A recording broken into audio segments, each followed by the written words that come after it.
Selamat petang tuan-tuan dan puan-puan sekalian. A very good evening, ladies and gentlemen. Vanakkam, Anne, Tambi, Akka, Tangachi. Lấy để hô mô, hình tài. Thầy cô, chế, Sastrikal. Bhaiya, अच्छा कहा. As usual, your friendly voice from the International Anti-Corruption Academy, Vienna, in collaboration with the United Nations Office on Drugs and Crime, focusing on corruption. Today my topic will be on another aspect of corruption, on the oligarchs and clans syndrome, whereby among the countries in this oligarchs and clans classification is, of course, Malaysia, Philippines, Thailand, Indonesia, and the Philippines, among others. Okay, if you want to read more, go to the book Symptoms of Corruption on Johnston. He has studied for more than 100 over countries about corruption. Okay. So, and as usual, this is an intellectual discourse, scholarly review, as well as academic totally, which will also be attractive to undergraduates, postgraduates who study corruption and have corruption in mind as their thesis or their dissertation. Now we got to agree to disagree. This is the view which is totally mine, based on my readings on literature review, based on my peer group review, based on my assignments, based on my lecturers at the International Anti-Corruption Academy, as well as the other so-called many books on corruption. Whether they agree or not is immaterial. And mine, as usual, is a blue ocean strategy. I don't believe in the red ocean strategy, and I make my competition irrelevant, immaterial, unlike the bloggers, 101 bloggers who I believe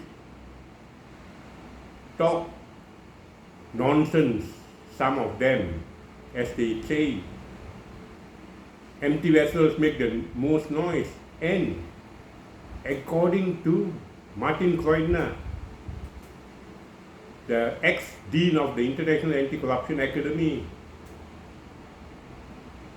he also says with strong conviction, with strong zest, strong enthusiasm, zeal, corruption is trendy, it's sexy. What does he mean? If you want to bring down your political opponent, the best media is through the social media, and the best is to get the bloggers involved.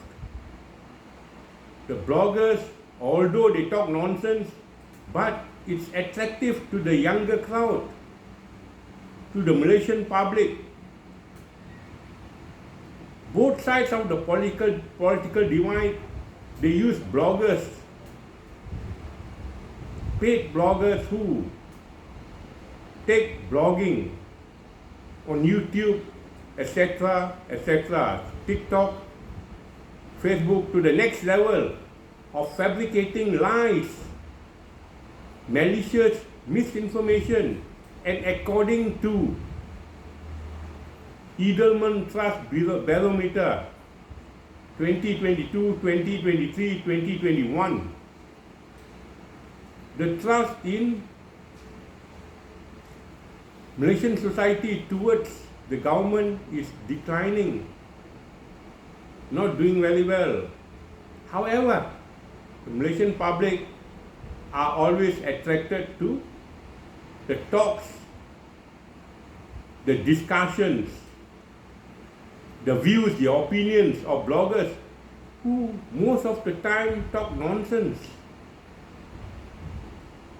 They claim this, claim that, and me as a learned anti-corruption specialist and anti-corruption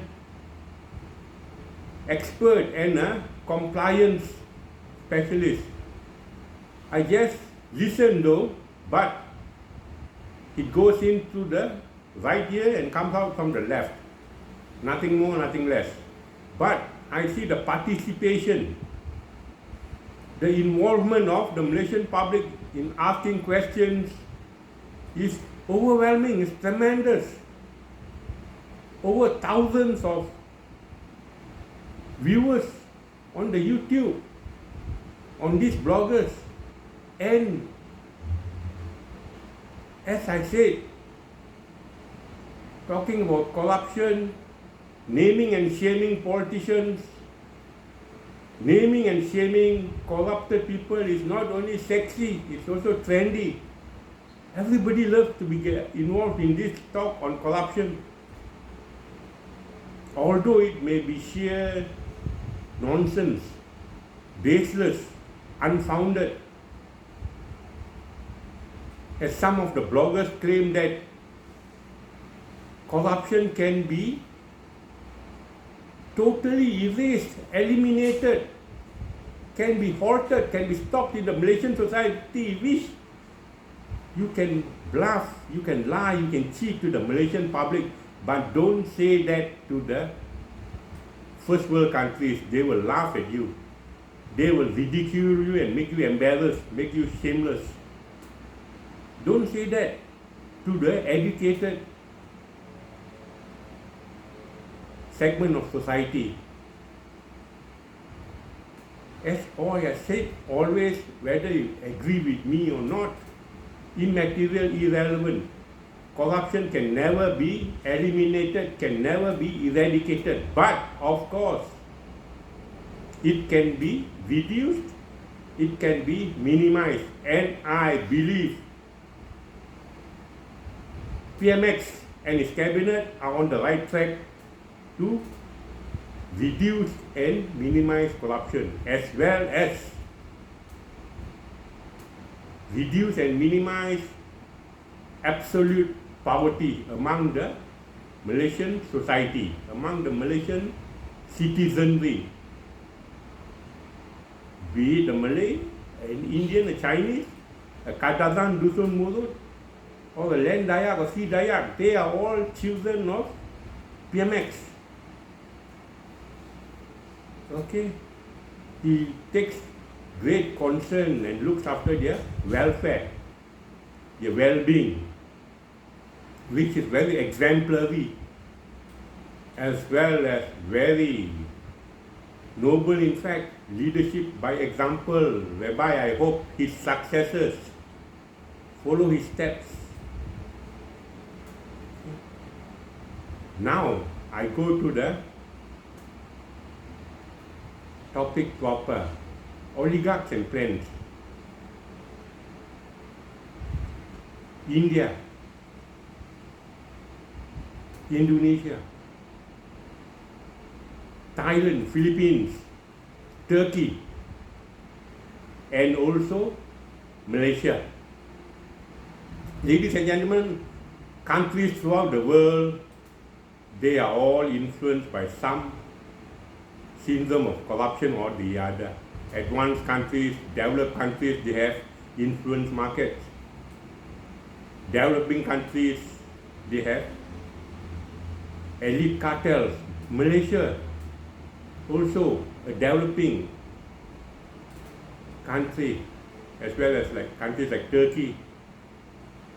We are classified as oligarchs and clans, and the last underdeveloped country such as Somalia, Myanmar, whereby the junta rule, they are classified as official moguls.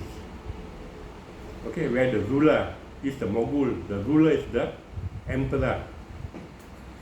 the ruler is everything. He does as he please to his whims and fancies. Okay. In India, as in Malaysia, what has Johnston has to say about India? If there is Indira Gandhi, there will be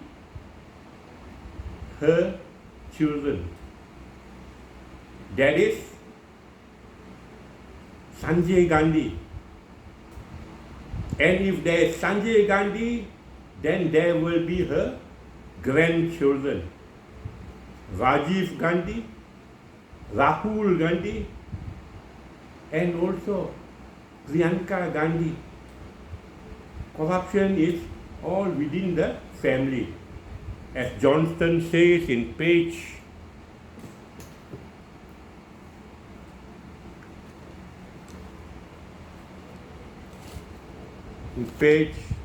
140 of his book, Symptoms of Corruption, Building Family Empires.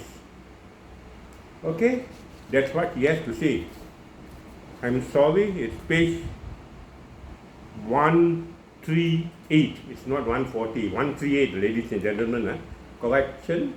Forgive me for my mistake, which is not intentional. There's no mala fide in this. So go to page 138 again, ladies and gentlemen. Building Family Empires. Please read, it's just a page. Okay, what has Johnston to say, as I said, in the Indian case? And now he goes to Thailand, which is also classified as oligarchs and clans like Malaysia. If there is Thaksin Shinawat, of course there will be Yingluck Shinawat, brother and sister. Okay, building family empire again, both being prime ministers. Third, go to Philippines. If there is Ferdinand Marcos and Imelda Marcos, of course now the time has come for Ferdinand Marcos Jr., who is about to visit Malaysia very soon on investment prospects. I welcome him to put the trust on the Malaysian government, the unity government, as well as PMX. And if there is Sukarno of Indonesia, and there is, of course, Megawati Sukarno Putri, father and daughter, Sukarno, Megawati Sukarno Putri, the princess of Sukarno. Okay, now let's focus on Malaysia. Being Malaysians, I have to stress about the same syndrome which happens in Malaysia, as based in India, Thailand, Indonesia, Philippines. Okay, in Malaysia, let's start from East Malaysia. The Chief Minister of Sarawak, who ruled 33 years, has been replaced by his immediate predecessor, who didn't live long, but it was his uncle, kin, related through, if I'm not wrong, sister-in-law, married. That Adnan, what's his name? That person who replaced Taib Mahmud, but has passed away. Okay. And then there's Sabah, the Chief Minister, and his brother, who runs the investment arm, Yayasan Sabah, for a long time, as long as his brother was the Chief Minister. brothers running the country, one politically and the other economically. Let's come to Malaysia. One of the earliest prime ministers and his son, both prime ministers. And then the prime minister with his son-in-law, they were also really into the oligarchs and clan syndrome. Father-in-law, son-in-law. Okay? And now, I don't know how far will it go. PMX is also with his wife in the parliament. But I believe PMX is the exception. He is not the rule. I believe he is not caught in this syndrome. And then there was the former minister and his family, former prime minister as well, with his family. This did not occur during the first prime minister. Okay, it did not occur during the second prime minister. But of course, the third prime minister is clean. And I beg to differ as far as the fourth prime minister is involved, whereby he being the prime minister, sooner or later he groomed his son, directly or indirectly, to be the chief minister of a state. And now again, ladies and gentlemen, if you care to agree to me, so much the better. But if you care to disagree, well, it's your right. Anyway, who am I to tell you that you are wrong and I'm right? And I'm wrong and you are right? Sorry, Jose. I beg to differ. And then the opposition. There's one country in the West Coast as well, father and son and daughter-in-law in Malacca, in the West Coast, and now in the ruling government. And there's also the coalition in the BN, whereby UMNO, whereby MIC, whereby MCA, their sons are rightfully or wrongfully involved in family business with their father. The sons inherit billions. UMNO, MIC, MCA, such as deals, land deals, worth a few 100,000 became few 100 millions. Instant millionaires, ladies and gentlemen. Like it or not, that's a fact of life. And my discussion here on a scholarly basis, intellectual basis, academic basis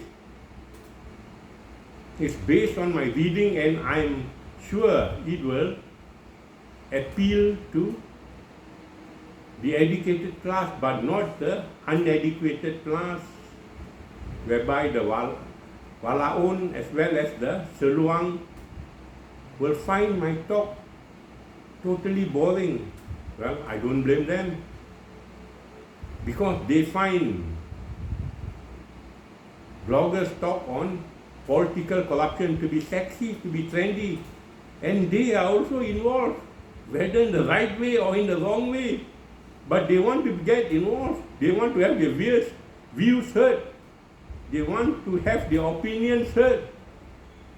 They listen to the blogger, they hear what the blogger has to say and get carried away as though the blogger's talk is all the gospel truth. Nothing but the truth, but the truth. As though the bloggers are the voice of God. As though bloggers are the voice of conscience, the voice of truth, which, sorry to say, I totally disagree strongly. But it's your belief anyway. Who am I to influence you? You are Malaysians, I am also a Malaysian. You believe what you want to believe, I believe what I want to believe. However, I tend to believe based on quantitative research, qualitative research, based on statistics, data, peer group review, focused discussion, observation, and interviews, personal interviews, which I'm fond of doing in my research. So, if you don't have facts and figures, you are not evidence-based, I'm afraid you are talking rumors, you are talking hearsay. Rumors and hearsay is not accepted in the court of law. Criminal law may it be. They won't accept your hearsay evidence, they won't accept your rumor.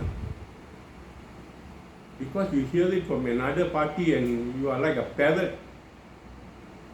You try to imitate, even the wrong stuff you imitate. You can't differentiate what is wrong and what is right. However, I'm doing this session caring for society, giving back to society because I don't need to be paid for doing the right thing. My morale, my conscience is clear. I'm doing this totally for the Malaysian society, and bear in mind again, ladies and gentlemen, I'm not affiliated to any parties, political parties, that is, either with the ruling coalition or the opposition. This is totally on my own literature review and my other sources of information, which is reliable, which is dependable, which is based on evidence, facts and figures, statistics and data, interviews, and other sources of information.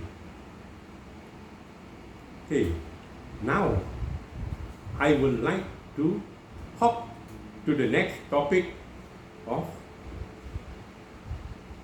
the integrity regime versus the compliance regime. Okay, integrity versus compliance regime. Question posed by Professor Friedrich Galtung of True Footprints. Why is integrity so difficult to promote? And why is corruption so difficult to curb? Simple. Because the main factor being greed.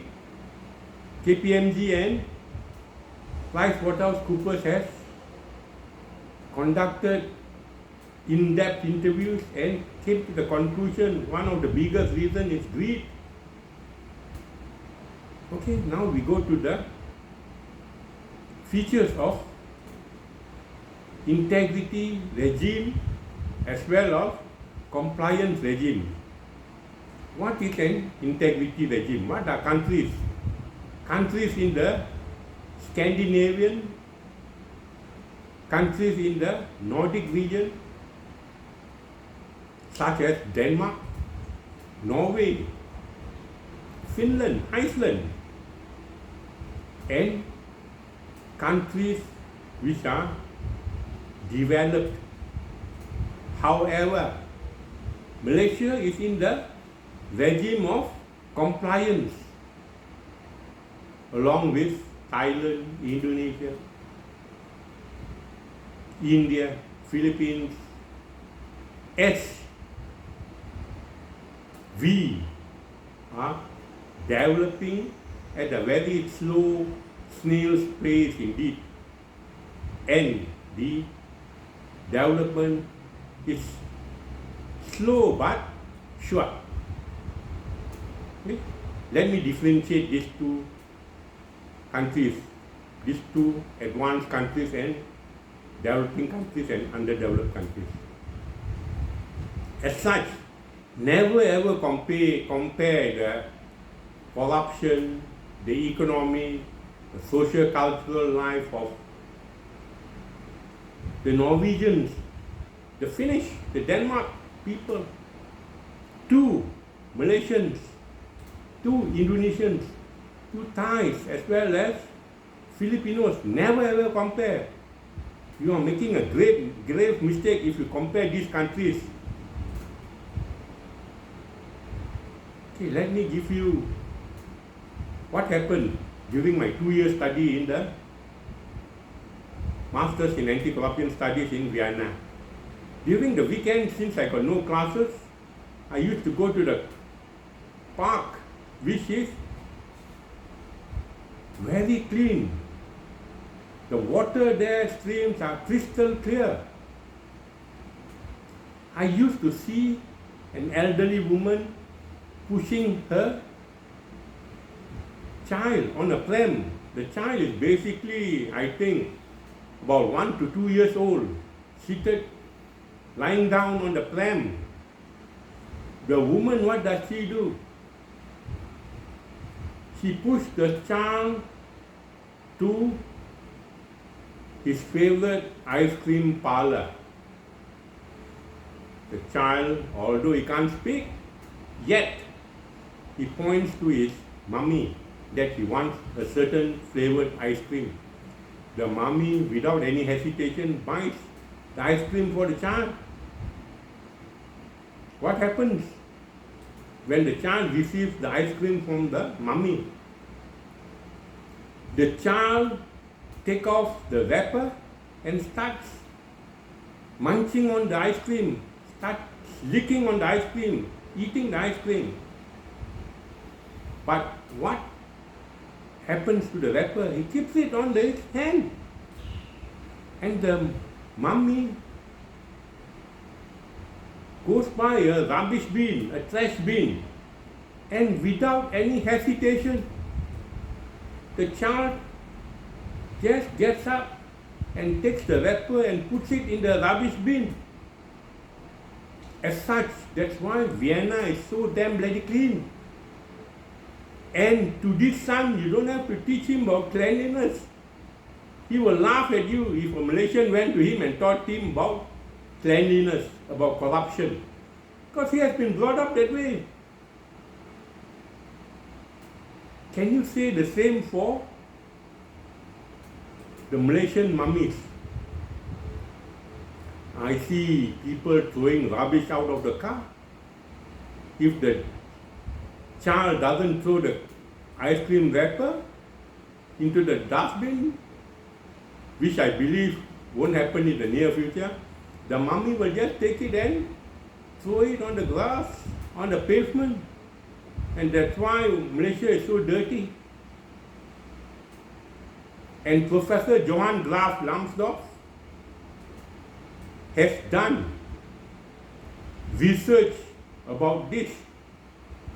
And one clear example which he brought out, which we did an exercise at the International Anti-Corruption Academy, Vienna, is about a country which is robotic. A country which has been mind controlled over its citizens. Society is such. They are like machines. They keep all the rubbish in their cars, and as long as they cross the causeway, they dump all the rubbish, they dump all the trash on the streets of the country. They corrupt all the traffic cops of the country. And he asked the students 30 hours, which was finally reduced to 25 because 5 of them didn't graduate. As they failed in their thesis, they didn't come for classes, and automatically they were dropped. And he asked all the participants, which country do you think it is from? I started laughing, giggling in fact. I said, it's Malaysia. And Prof. Johan Graf Lambsdorff, he said, very true. Singapore, although the cleanest country, graft is very little, corruption is minimal. But only in Singapore. Once they cross over the causeway to Malaysia, all hell breaks loose. They are like insane, lunatic people. They dirty up the streets of West Malaysia, especially Johor. They throw all the rubbish indiscriminately. They couldn't be bothered. They bribe all the traffic cops and whoever is in their way. The long arms of the law has no effect on them. Imagine, if I'm not mistaken, it's 324 Malaysian ringgit to the Sing dollar. Imagine if he gives us, the traffic cops, 10 Sing dollars, boils down to $32, $33 ringgit Malaysia. And sad to say, corruption here, bureaucratic corruption, as said by Johnson again, is the norm, it's not the exception in Malaysia. Bureaucrats. Okay. Let me give you another example of a policeman who was arrested, then prosecuted, and then subsequently convicted of the crime of bribery. This happened when I was giving a talk to the so-called police contingent, whereby there were about 500 cops listening to my talk. I guess they were hearing instead of listening, because they were hearing because it goes to the right ear and comes out of the left ear. Talk finished my talk was 2 hours, 9 a.m. to 11 a.m. And the state policeman who attended my talk was caught in a trap case at 12 p.m. Imagine, after my talk of 2 hours, my non-stop talk and talk and talk. But it fell on deaf ears. These are especially so for meat eaters. No, sorry, I beg your pardon. It's for grass eaters.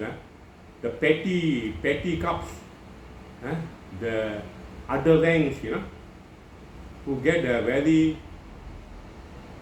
meager, low salary, and they have to be involved in corruption. However, I believe greed happens everywhere, not only in the police department, but other law enforcement agencies such as customs, immigration, town councils, local council, education, which I will describe in my later sessions. Because this session, I always talk facts and figures. I'm short and sharp. I don't want to beat around the bush. And I finished my talk at the police contingent with my favorite pose, that is, pesan dah pun pesan, cakap dah pun cakap, jika masih tidak berkesan, minta maaf saya tangkap. What is it basically mean in English? I said what I have to say. I voiced out what I have to voice out. But if it's still not effective, I'm sorry. I'll arrest you guys. That was my favorite pose, pantun yang kegemaran saya. My preferred pose, but according to my research, why are men more prone to bribery compared to women Malaysian public officials in the Malaysian public service? Why? Because among others, men are gung-ho, they don't think. And if you are above the age of 40, one respondent told me, if you are corrupt, you will be corrupted until the day you rest in peace.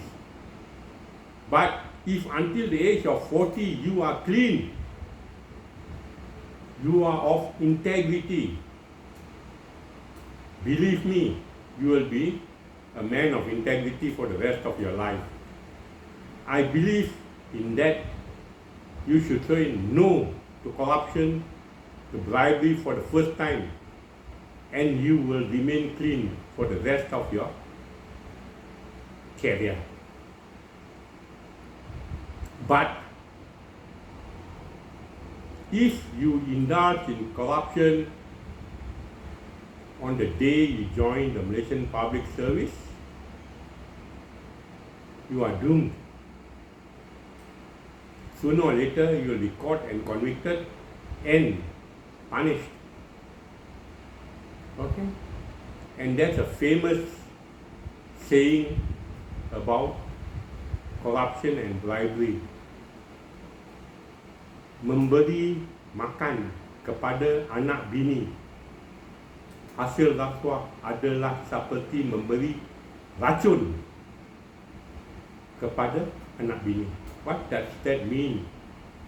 A translation in English, the basic, simplest translation I can say.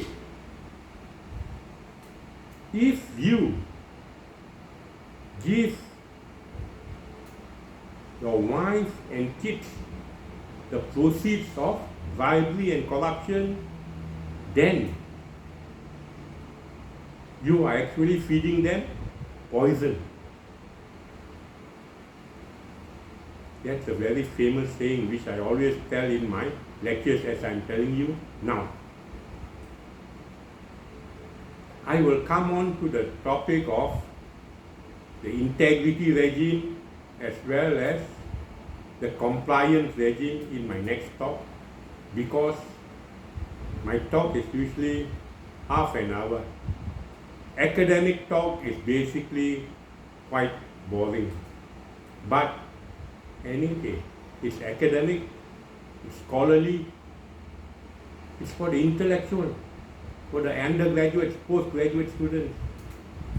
And I hope this increases your wealth of knowledge on anti-corruption and what has Friedrich Galtung has to say about corruption, the founder of corruption. Friedrich Galtung is a Cambridge scholar. He says, founder of modern anti-corruption studies is the Moroccan man, Morocco, Maghribi, by the name of Ibn Khaldun. And Friedrich Galtung has talked a lot about him, talked words of praise, talked words of goodwill about Ibn Khaldun. And Malaysia, I'm proud to say, we are the originators of the Sukuk loans, the Islamic loans. As Sukuk loans pioneered by Malaysia was one of my reading material, whereby these lecturers, they give us many articles to read, and then on the first day of our module, 7 modules altogether, ladies and gentlemen, we are given a test of 1 hour. You got to answer 4 questions in an hour. And in the first module, practically 25 of us failed because I believe the standards are very high and they don't compromise on quality. They don't compromise on the ethics, on the competency of our students, of their students, sorry. Either you make the cut or you fail. And then we all visit the exam again, and finally we passed the exam. Although not with flying colors, we just made the grade, made the cut of maybe 50%. All of us, or most of us, did not really excel in all the exams. Ladies and gentlemen, with that, I will discuss about the regime of integrity as well as the regime of compliance tomorrow, whereby Malaysia is heading towards the regime of integrity as we are in the regime of compliance now, whereas first world countries, Norway, Scandinavia, Finland, New Zealand, Iceland, they are heading towards nirvana. They are heading towards happiness. They don't want bureaucrats, because bureaucrats are the pain for them, as they are all law-abiding. And I believe the phrase quoted by James Madison, founding father of the American Constitution, if society is made up of angels, of saints, that is, we do not need a government. Why? Nobody will ever break the law. Everybody is happy.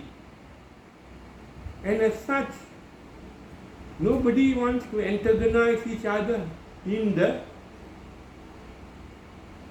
Western societies, as said before. And one more incident, ladies and gentlemen. I stayed in a hotel, no, it's actually a bed and breakfast joint, known as HB1. I have never seen a single case of robbery happen in Vienna until one fine day a group of tourists from China paid a tourist visit to Austria, and then one of their handbags got stolen, and that was the first time in 2 years I heard the police siren coming to the bed and breakfast joint whereby I was residing for my 2 years. That is what integrity is all about. Doing the right thing when no one is seeing. Doing the right thing even though no one is seeing it. Well, doing the right thing don't cost you anything. It's only moral. It's only religious if you want. Your morals are all intact, and your religion is a powerful tool to abhor, to curtail you from being involved in corruption and bribery. With that, ladies and gentlemen, I close my discussion this week, whereby I wanted to discuss the regime of compliance such as Malaysia versus the regime of integrity such as Norway. But unfortunately,